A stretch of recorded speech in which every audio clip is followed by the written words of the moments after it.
Oke, assalamualaikum warahmatullahi wabarakatuh. Jangan lupa subscribe dan like lagi ya. Oke, hari ini kita akan belajar lagi tentang materi tekanan osmotik, atau juga bisa disebut dengan tekanan osmosis ya teman-teman. Tekanan osmotik atau tekanan osmosis adalah tekanan yang dibutuhkan untuk mempertahankan partikel zat pelarut agar tidak berpindah ke larutan konsentrasi tinggi, di mana tekanan osmotik dibagi menjadi tiga. Yang pertama hipotonis jika tekanan osmotiknya lebih rendah, yang kedua hipertonis jika lebih tinggi, dan terakhir isotonis jika nilainya adalah sama. Oke. Nah, tekanan osmotik ini sangat perlu dipelajari. Nah, ini rumus tekanan osmotik jika dia senyawa non-elektrolit. Nah, jika senyawa non-elektrolit ada PMRT, di mana M adalah konsentrasi, R adalah tetapan, dan T, ingat, T harus dalam satuan Kelvin. Nah, P itu adalah tekanan osmotik dan satuannya adalah atmosfer. Ini contoh soalnya, sebanyak 3 gram urea. Nah, MR-nya. Nah, di sini yang perlu kalian lihat adalah suhunya 27 derajat Celcius. Berarti untuk jadi Kelvin yaitu ditambah 273, maka menjadi 300.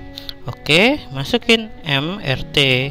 M-nya yang seperti yang kita pelajari kemarin, gram per mr kali 1000 per V, dan dapatlah hasilnya adalah 2,46 atm. Nah, ini rumusnya adalah senyawa elektrolit. Nah, elektrolit tinggal kita tambahin faktor Van Hoff. Nah, ini contohnya ya. Ya, perlihatkan. Nah, karena NOH itu basa kuat, jadi alfanya 1. Nah, ini adik-adik, Na itu kan jumlahnya 1, OH 1, maka I-nya jadi 2 karena N-nya juga 2. Oke, kita masukin seperti tadi, MRT kali I, tinggal tambahin I. Nah, kita hitung, maka 0,2 kali 0,082 kali 300 kali 2, maka hasilnya 9,84 atmosfer.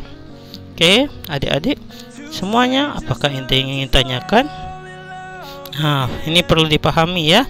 Nah, ini soal lainnya. Nah, ini soal dalam bentuk HOTS, di mana perawat membuat cairan infus yang harus isotonik dengan darah. Nah, perlu kalian tahu isotonik ada tekanan yang sama dengan darah. Kita hitung P-nya ada. Iya, P-nya ada. Kita mencari gram.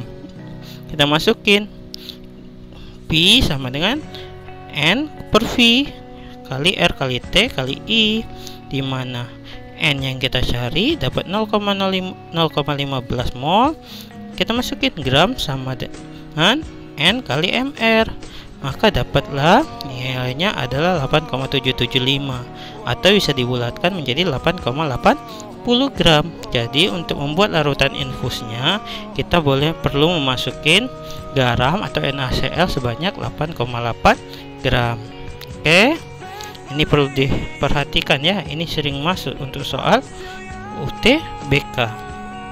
Nah, yang perlu kalian ketahui bahwa isotonik itu tadi apa? Itu harus sama. Oke. Nah, ini contoh penerapan sifat koligatif larutan dalam kehidupan sehari-hari.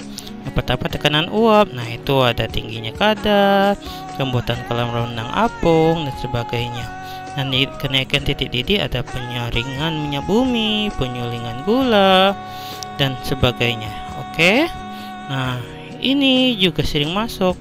Nah, ini untuk penurunan titik beku, ada pencairkan salju, etika glikol untuk radiator mobil.